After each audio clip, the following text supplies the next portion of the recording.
Okay, so thank you very much. Thanks for inviting me here today. And certainly this topic, it's a provocative title deliberately, but this topic seems to be on the tip of the tongue of every marketeer that I talk to these days.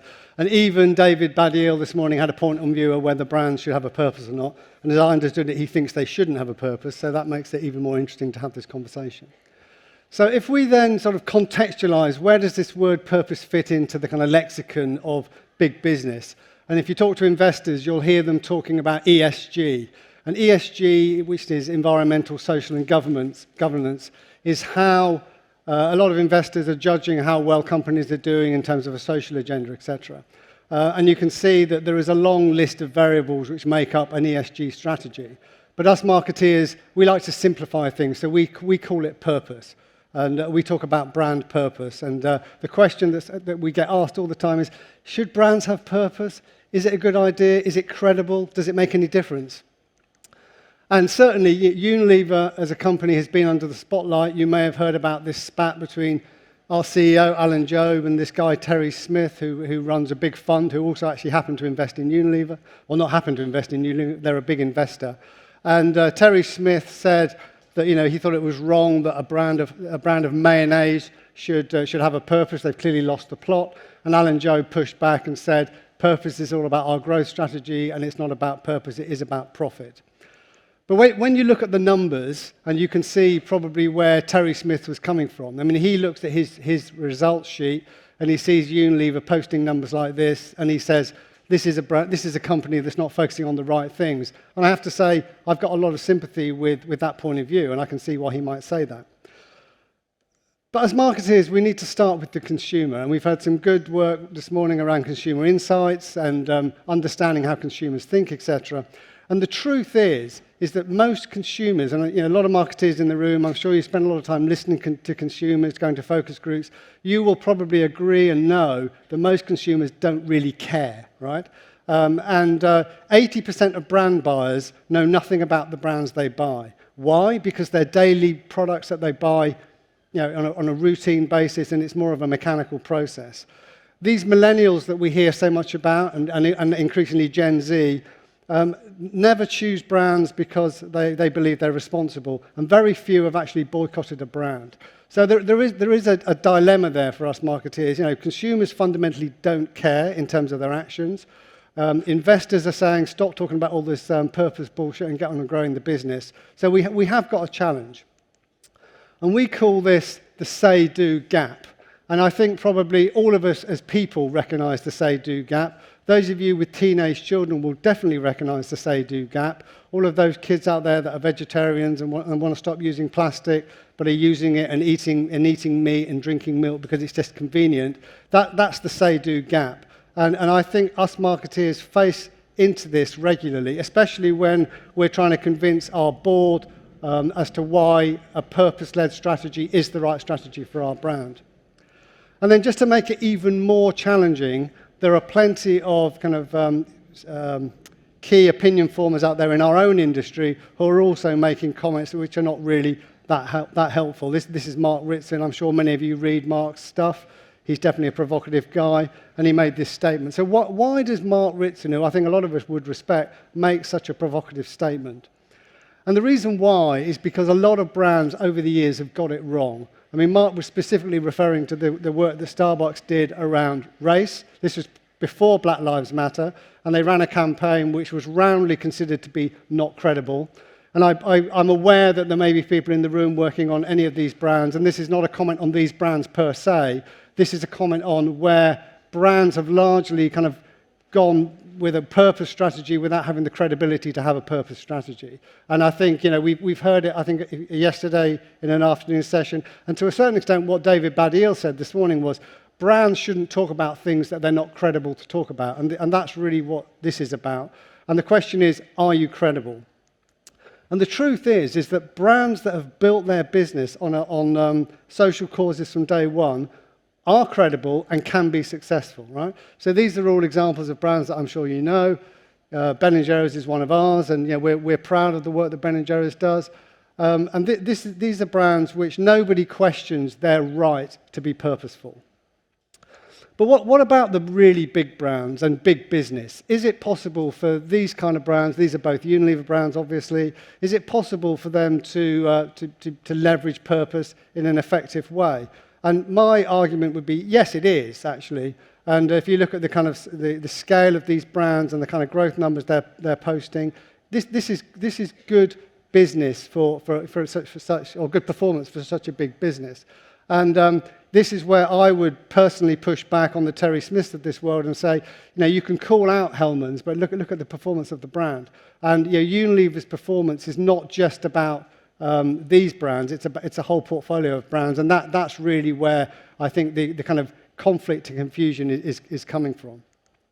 So just to dig into a couple of case studies, I think in the UK most people would know the work that Dove has done around self-esteem for women. This is the current campaign, which is a particularly strong piece of work, won several awards at Cannes last week. And if you haven't seen it, let me just run this film, which I think really shows beautifully. Can we...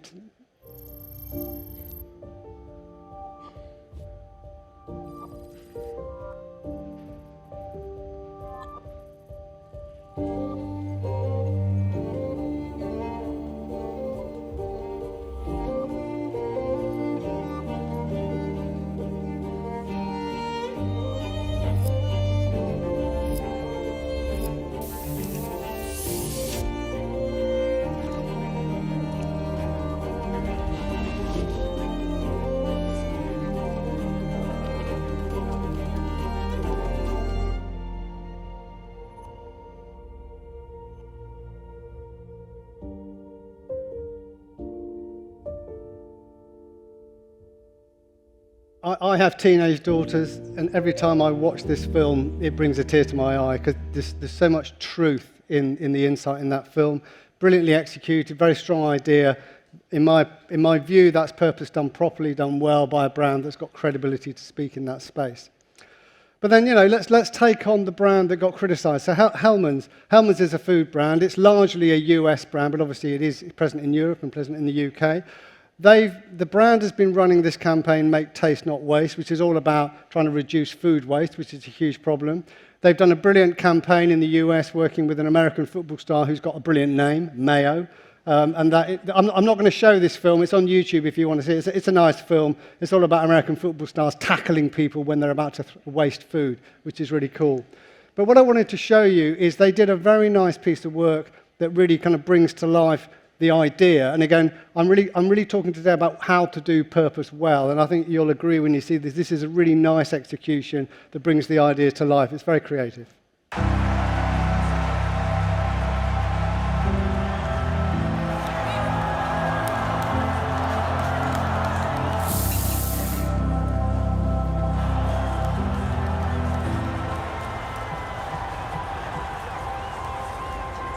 4 million Canadians go hungry every year.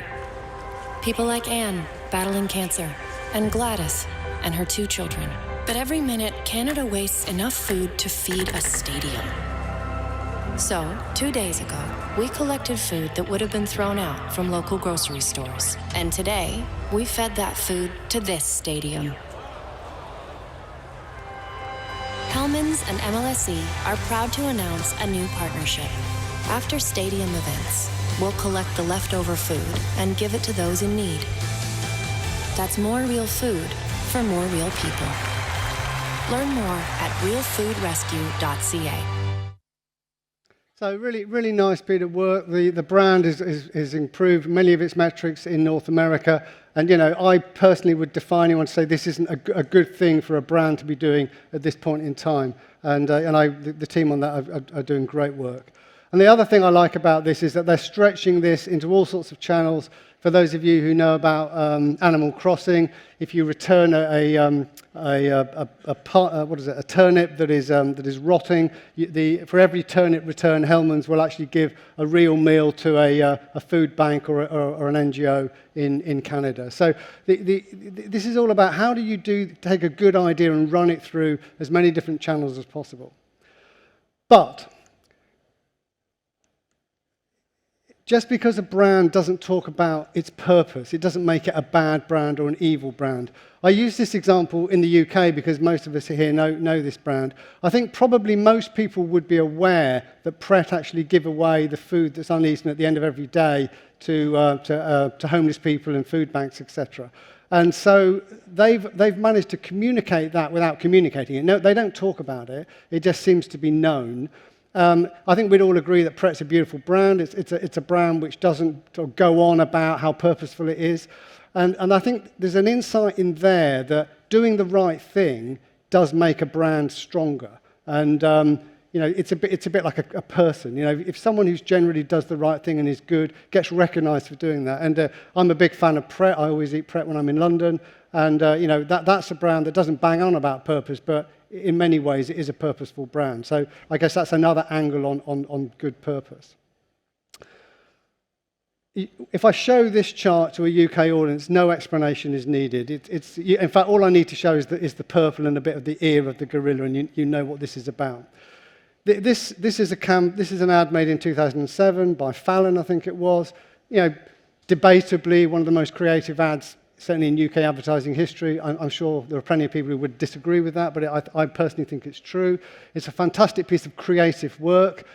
Even though they only spent about £6 million back in 2007, the benefits of this piece of communication continue today. It's a brand that keeps growing. It's close to a £2 billion brand in the UK today. And my contention would be this is what the power of pure creativity can do for a brand. And the reason I show it in this presentation is because purpose alone is not good enough. In fact, the most boring ads of all time are sustainability ads or purpose ads that are not creative, because they frankly are just boring. And so the point I'm really making here is it has to be done well. You need a brilliant creative team who have a brilliant idea and have a brilliant ability to execute. But by the same token, I did show this earlier. I presume most of you are aware of Patagonia, and this was a kind of landmark ad for them. You don't need really expensive production to do a great piece of creativity. I mean, this has been very famous. Patagonia are probably the most successful outdoor brand, and they're certainly seen as being a brand that's all about, not throwing away clothes and making sure you use them over a long period of time. So it's not about expensive production. It's about pure creativity and doing it well and saying your message in the right way. So I guess what I'm saying is that putting purpose at the heart of a brand is a strategic choice. And maybe this is a little bit where the criticism of Unilever has come from, is that if you try and put it in every brand, it doesn't always work. And of course, even if you're good, it doesn't always work. I mean, we've talked about failure. The lady from Wieden & Kennedy spoke about failure this morning, and no doubt that is true. But I think, those of you who are working on brands and really have a passion for what your brand can do and the difference it can make in society, this is a strategic choice, and this is something that is available to you, and in my opinion, is a key growth lever. And I would say that the future of branding will be purposeful. Brands around the world are used billions of times every day, and the many small actions of human beings, frankly, are one way or another destroying the planet, destroying society. We heard David Baddiel talking this morning about the impact of social media on society and the impact it's had. So brands need to address the impact they're having on the planet, on society, because in a way, if they don't do that, they're part of the problem.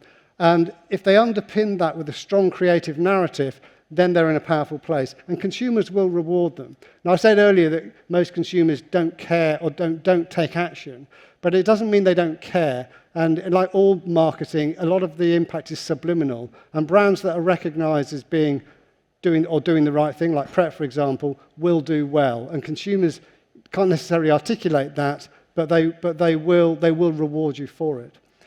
So my overarching ending statement on this is, don't start with your why. It's not about you. Start with their why, but do be creative in doing it. Thank you very much.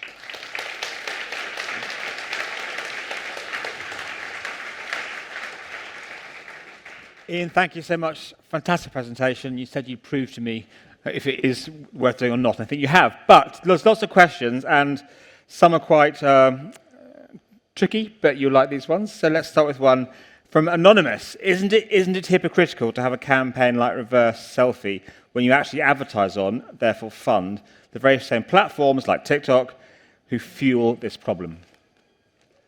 So is it so the question is it hypocritical to be on TikTok and try? I guess just hypocritical in terms of that campaign, talking about the problems with beauty especially for young women, etc. But then you're also fueling the social media platforms by advertising on them that maybe are the heart of this problem.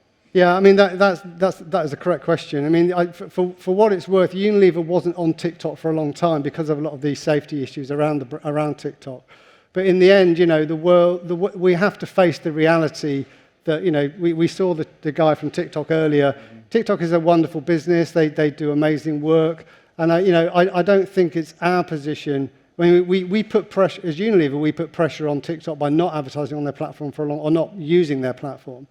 But in the end, it is a media channel. It's what everyone's doing. And I don't think anyone can blame TikTok for a lot of the social issues that are around. I think that, we all are part of a kind of social ecosystem, and brands like our brands are going to play in those spaces. I personally don't think it's hypocritical. I think what's important is the content we put on that platform is communicating the message and the strategy that we believe in, and then we hope that we influence consumers in the right way. Another question here from Daisy I liked. The Dove campaign is beautifully impactful. However, how does it relate to Dove products? I don't see any correlation. What was the goal of the campaign? So, look, I'm not an expert on Dove either. I mean, I'm a Unilever guy, but I don't work on that brand. But from my point of view, it's a brand which has worked, with women's, the campaign for Real Beauty, which most people would remember, and Sketches, which won all the awards in Cannes a few years ago. The brand has built a credibility working in that space. And, I would say it's only right that they continue that, and probably one of the biggest social issues of our time is the impact of social media on young people, and it's a real problem in society. And I think that gives Dove permission to talk about that. Dove is not making a direct correlation with its products in that campaign, but it is building its brand and building equity. And, as I said, consumers are not linear, right? Consumers don't necessarily choose a brand because of that campaign, but it builds memory structures and mental awareness about the brand, which we as marketers know is gold dust for us. And that's really the objective of that campaign. And I don't buy all this criticism that it's hypocritical. I mean, it's a commercial business that's trying to build its brand, and it's a choice. Do you do something positive, or do you just do another ad showing the kind of creaminess of soap? Let me end with the same question I've put to a lot of people today, and I always do. And you show brands like Ben & Jerry's and Patagonia, which have sort of purpose at their core, as other brands have demonstrated today. But do you think any brands need to have a purpose, or can brands just get on with just selling great stuff to consumers? So as I said, it is a strategic choice, right? Whether you have a purpose or not. And my chart with pot noodle on it is kind of somewhat tongue-in-cheek. But a lot of brands out there can just sell because they're good. Their product is good. So the answer is no. It's not essential to have a purpose. I don't think every marketer has to wake up every morning worried about putting purpose inside their brand. But I do think that business has a responsibility carries a responsibility to be socially responsible. I mean, we're all part of society. Society is kind of definitely under pressure for many reasons, whether it's the planet, whether it's the mental well-being of the people in our society. And I think any brand that is involved in that whole process needs to look at itself in the mirror and say, can I play a role to make that more positive? I think if you can, the rewards will be there. But I think if it's just an artificial link, just because someone involved in the business has got passion. I mean, David made the point this morning about vaccination campaigns and soap, for example. You've got to be careful to make a strong, tangible link.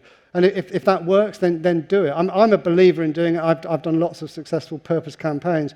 But as I say, it's not essential, and I don't think we should look down on brands that don't do it. That's Ian, thank you so much. You think you've totally proved your case. Okay.